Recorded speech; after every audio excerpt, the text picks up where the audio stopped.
Cierre en positivo en la renta variable europea. Seguimos viendo también avances en Wall Street y con una rentabilidad del Bund alemán que vuelve a terreno positivo. En este contexto y siguiendo de cerca también las últimas noticias que conocemos respecto al conflicto geopolítico entre Rusia y Ucrania, saludamos a Miguel Momobel, analista de XTB. Miguel, muy buenas.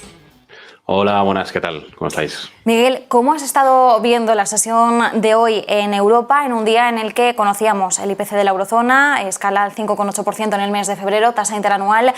Luis de Guindos hoy comparecía y bueno, sí que hacía referencia al dato de inflación que hemos conocido hoy. De hecho, decía que había sido una sorpresa negativa, pero es un dato que queda totalmente relegado a un segundo plano teniendo en cuenta el contexto de guerra entre Rusia y Ucrania en el que nos estamos moviendo en estos momentos. Decía Luis de Guindos que ahora mismo la exposición del sistema financiero europeo al conflicto o sobre todo a Rusia es bastante reducido y que quizás por eso el mercado no estaba reaccionando de una forma tan dramática como hubiéramos podido esperar. ¿Cómo estás viendo estos últimos movimientos? Por suerte, lo que sí hemos visto en la jornada de hoy es cómo se han recuperado las bolsas. La semana pasada veíamos un escenario devastador y esta semana poco a poco vemos cómo se van recuperando. En Europa, desde luego, que es donde más impacto se ve, ¿vale? O donde más lógica tenía, pues que la bolsa sufriera, ¿no?, por ese conflicto entre Rusia y Ucrania, al abrigo de esas posibles negociaciones. Hemos visto cómo hoy ya sí conseguíamos cerrar, pues yo creo por primera vez en muchas jornadas de bolsa, pues con prácticamente todos los índices en verde, tanto los de la parte occidental de Europa, ¿vale?, los que más tenemos en seguimiento, como son el IBEX, liderando hoy, por cierto, el DAX, el índice italiano, CAC 40 también, todos cerrando en verde, y en Estados Unidos, quizá en menor medida o con menos fuerza, pero también arrancando Wall Street en positivo. Con lo cual, aunque los datos de la eurozona y en general los datos macro están quedando pues en un segundo plano estos días, sin duda la buena noticia es que volvemos a tener pues un poquito de respiro en las bolsas en general.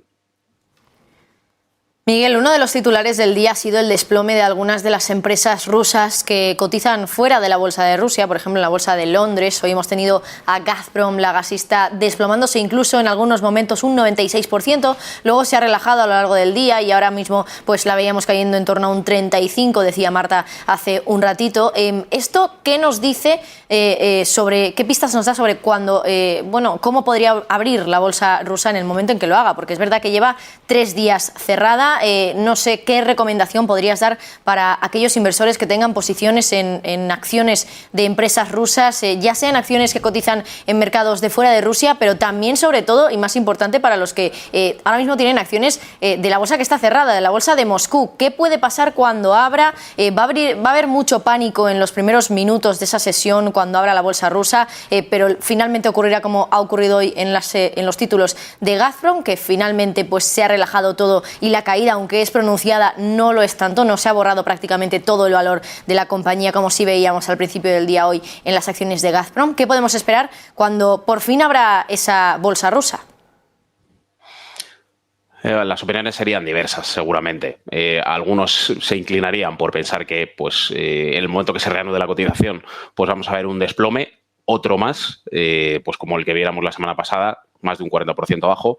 Otros quizás sean más optimistas, que creo que es un poco más la línea que hay que buscar, sobre todo los que están pendientes de títulos como Gazprom o en general energéticas, que son sobre las que más, y sobre todo las que están relacionadas con el crudo, viendo la subida de hoy, son los que se posicionarán quizá en largo o querrán hacer más compras una vez que se abra la bolsa, en el momento que suceda, que no sabemos muy bien cuándo va a ser, y quizá con independencia de lo anterior, lo que sí hay que tener en cuenta es que la volatilidad, en el momento que se reanude la bolsa rusa, va a ser bastante elevada y ante pues esa incertidumbre de saber si esa volatilidad nos va a empujar los precios a la baja o al alza, e incluso ya quitándonos de sectores como puede ser el energético, el de turismo, etcétera, pues en una visión más general, sobre todo lo que habría que tener en cuenta es que hasta que la situación se estabilice, lo que hay que buscar una vez más son valores más tranquilos, más seguros, o incluso ir, como siempre, a los valores refugio. Incluso aunque ahora pues este tipo de valores como el oro o la plata estén cayendo, o incluso los bonos, que hemos visto hoy como efectivamente volvían a cotizar en verde, en números verdes, pues serían los valores a los que sería más recomendable quizá ir, ¿no?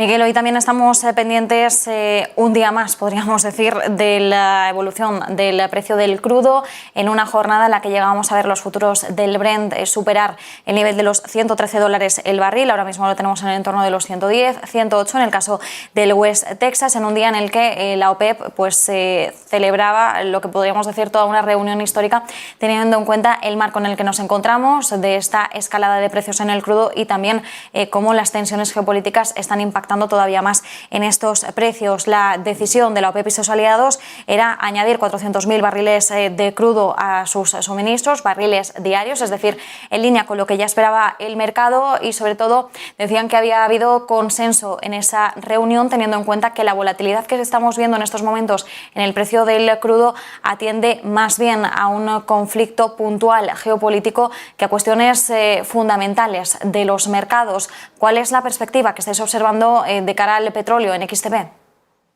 Sin duda nos enfocamos al segundo punto que mencionabais. Al final las tensiones geopolíticas tienen más peso y además adicionalmente hablamos de Rusia, de uno de los principales testaferros pues en todo lo que tiene que ver con el crudo, con el gas natural, etcétera. De hecho, efectivamente hoy hemos visto como el WTI pues llega a alcanzar valores que no se habían visto desde 2013. Ya no hablamos de 2014 como la semana pasada, sino incluso un poquito más atrás, 2013, cuando llegamos a estar por encima de los 110 incluso dólares por barril. En el caso del Brent, también por encima de nuevo de los $100, con lo cual ahora mismo cómo se modifique la oferta y la demanda va a estar absoluta y totalmente ligado a lo que se decida o la resolución, digamos, de este conflicto bélico que estamos presenciando estos días. Bueno, también, Miguel, te quería preguntar por las declaraciones que ha hecho Jerome Powell esta tarde. Ya sabíamos que nos iba a dar algún tipo de pista sobre el camino que podía tomar la Reserva Federal en la próxima reunión, en la reunión de marzo, donde todas las expectativas estaban puestas en que la Fed iba a subir los tipos de interés. Powell ha confirmado que efectivamente ese es el plan, subir los tipos a pesar de la guerra en Ucrania. Sí que ha dicho que él está a favor de subir los tipos solo en 25 puntos básicos y no en 50, como se ha llegado a especular en las últimas semanas, antes sobre todo de que llegara este conflicto. Seguimos contando con ese Fed Put, que se llama, teniendo en cuenta que los mercados ahora mismo en Wall Street están con subidas superiores en muchos casos al 1,5%. ¿Ha hecho bien Jerome Powell en confirmar a los mercados, a pesar de que todavía quedan 2 semanas para la reunión, que va a subir los tipos de interés y que va a hacerlo en una menor medida de lo esperado? Bueno, lo que vemos nosotros es, desde aquí XTB, es que en un movimiento inteligente por, digamos, cubrirse las espaldas y sobre todo dar margen en un escenario sobre todo inflacionista a largo plazo, es decir, subiendo más puntos básicos de golpe, desde luego pues el impacto iba a ser quizá más negativo y quizá en ese sentido lo que ha preferido es escalarlo. Al final, desde un punto de vista más lógico, más razonable, pues subiendo en tramos más pequeños, desde luego hay más margen para poder plantear una nueva subida más adelante si llegase a ser necesario. Es posible, por lo que estamos viendo en los crecimientos de precios en los últimos tiempos, que así sea, pero desde luego tiene más margen para subir en escalones o en tramos de 25 puntos que subir ahora de golpe 50 y encontrarse quizá con que no ha sido suficiente. Quizá por esto es por lo que ha llegado a tomar ese tipo de decisión o ese tipo de medida. Miguel, nos quedamos con ese análisis final en un día en el que hemos tenido muchas referencias, no solo por parte de la última hora que conocíamos respecto al conflicto geopolítico, sino también por todas las voces que hemos ido escuchando en materia de política monetaria, en materia de las perspectivas sobre el impacto que este conflicto podría tener en las economías. Hoy estábamos pendientes de lo que dijera Luis de Guindos, por supuesto también Jerome Powell ante el Congreso, muchas referencias las que hemos tenido hoy. Muchísimas gracias por este análisis. Gracias a vosotras. Un abrazo. Como decimos, la renta variable europea ha cerrado en